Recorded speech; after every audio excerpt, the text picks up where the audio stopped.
ओम शांति।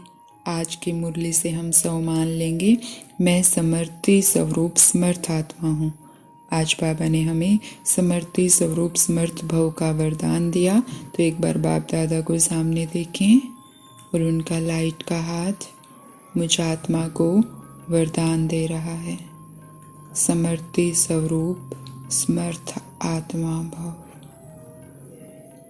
और बाबा से शक्तिशाली किरणें निकल मुझ आत्मा को इस वरदान का स्वरूप बना रही है।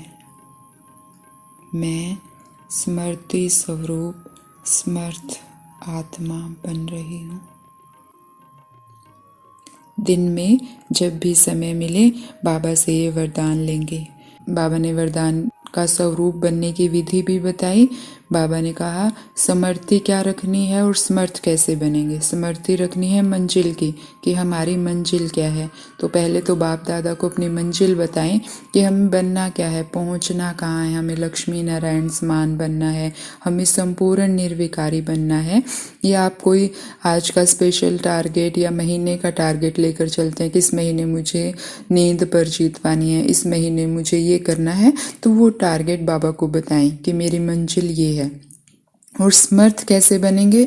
बाबा ने कहा कि कोई भी साइड सीन समझो, कोई भी परिस्थिति आती है तो उसको साइड सीन समझो। और मंजिल तक जैसे हम कहीं जाते हैं तो रास्ते में पेड़ आते हैं, पौधे आते हैं, सुंदर घर आते हैं, हम उन्हें देखने के लिए रुक नहीं जाते हैं, हम आगे बढ़ते जाते हैं। ऐसे कोई भी परिस्थिति आए तो उसे हम क्या समझेंगे, पेपर। मन को पक्का करा देंगे ये बाबा ने पेपर भेजा है, अब इसमें मुझे पास होकर 100% नंबर लेने हैं।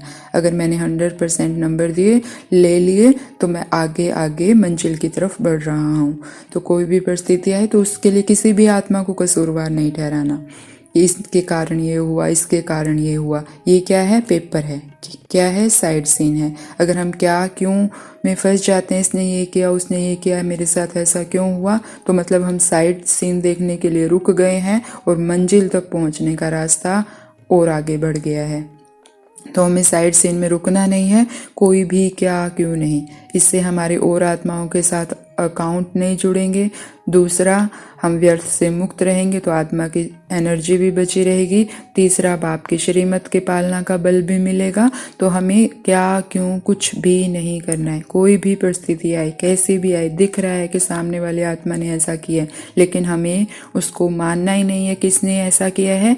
क्या समझाना है कि बाबा ने मेरा पेपर लिया है ताकि मैं अगली क्लास में पहुंच पाऊं, ताकि मैं मंजिल तक पहुंच पाऊं। तो ये परिस्थिति नहीं, ये पेपर है। शुक्रिया करो उस आत्मा को कि वो आत्मा निमित्त बनी मुझे अगली क्लास में ले जाने के लिए, अपनी मंजिल तक पहुंचाने के लिए। और फिर परिस्थिति में क्या करना है, अपने शक्तिशाली बाप को याद करो, उस अवमान में रहो। तो क्या है, वो पेपर आराम से निकाल देंगे। साइड सीन है, रुकना नहीं है। कोई सम्मान का अभ्यास करके मन को समझाएं कि बाबा मेरे साथ बैठा है आज।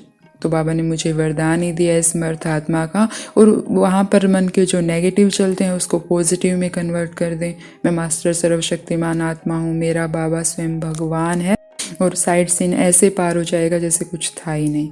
तो क्या क्यों में नहीं फंसना है, पेपर में 100% मार्क्स लेने का लक्ष्य रखकर आगे बढ़ना है। तो आज कुछ भी हो जाए, कुछ भी हो जाए, लक्ष्य रखेंगे कि मुझे समर्थ संकल्प ही करने हैं। क्या क्योंकि साइड सीन में नहीं फंसना है।